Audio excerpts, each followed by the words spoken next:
Hello friends, this is Dr. Shivraj Halemani, working as a lecturer in the Department of Chemistry, Veerashaiva College, Ballari.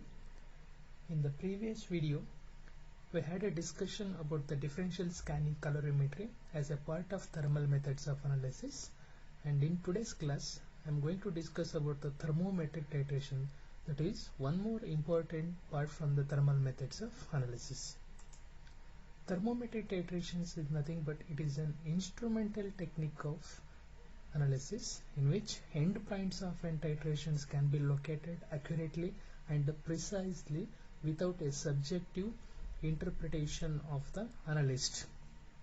And these thermometric titrations are associated with a large change in the enthalpy during a chemical reactions, and this acts as a crucial thing for the determination or for the location of exact or accurate endpoint of n titration reactions.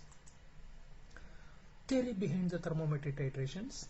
In order to carry out the thermometric titrations, essential condition is that there should be a change in the free energy in the endpoint region. Free energy change is related to the enthalpy change by the following reaction, that is Gibbs-Helmholtz reaction.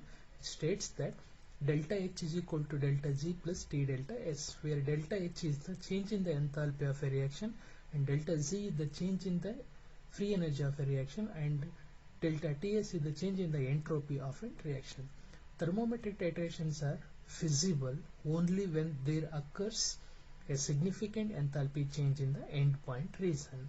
Further, one can find the change in the entropy of a system provided that the corresponding free energy change are known.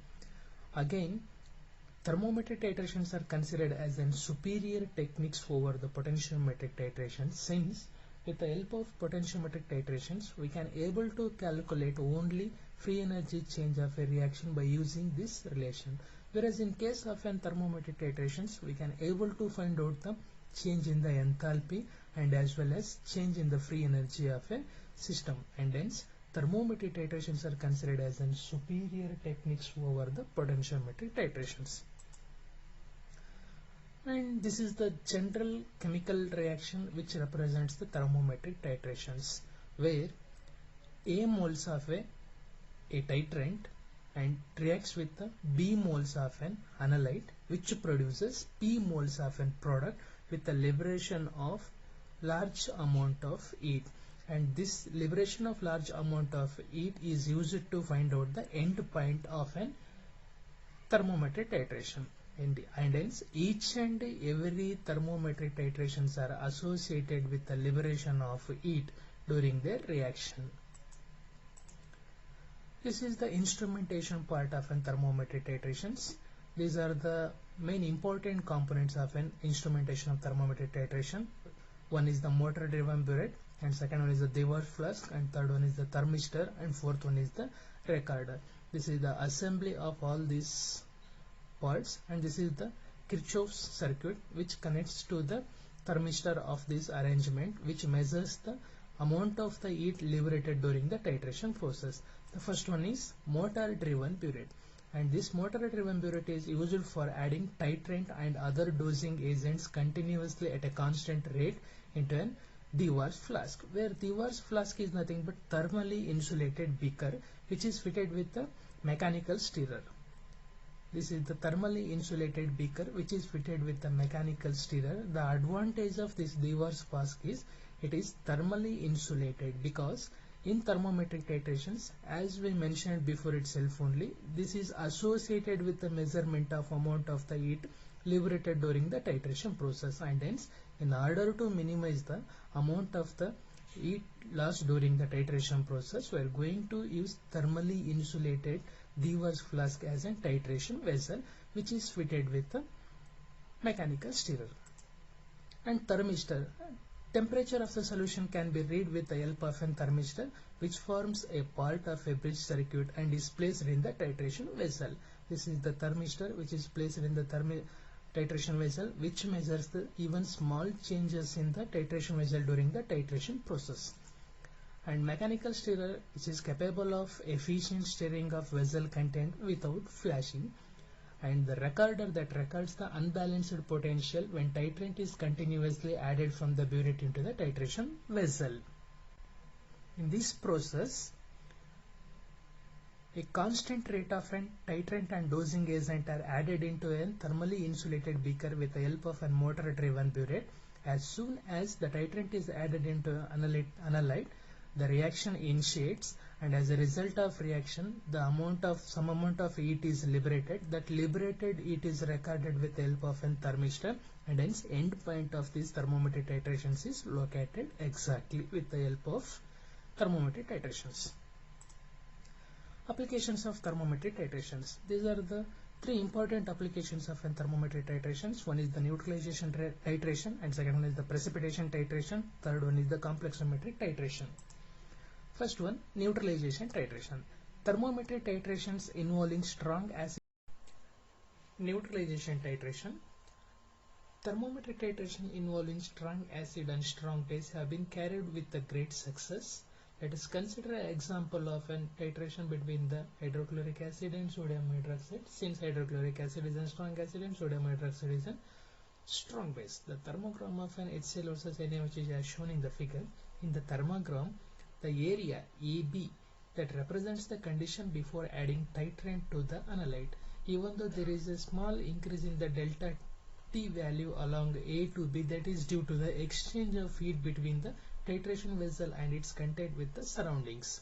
At a point B, titrant, that is sodium hydroxide, is added to the HCl, that is hydrochloric acid, and hence neutralization process is initiated at a point B, and hence which produces a large amount of heat, that is heat of neutralization. As a result of production of heat at a point B, the thermogram shows a rise up to point C. At a point C, the titration is completed, and thus at this point end point is reached.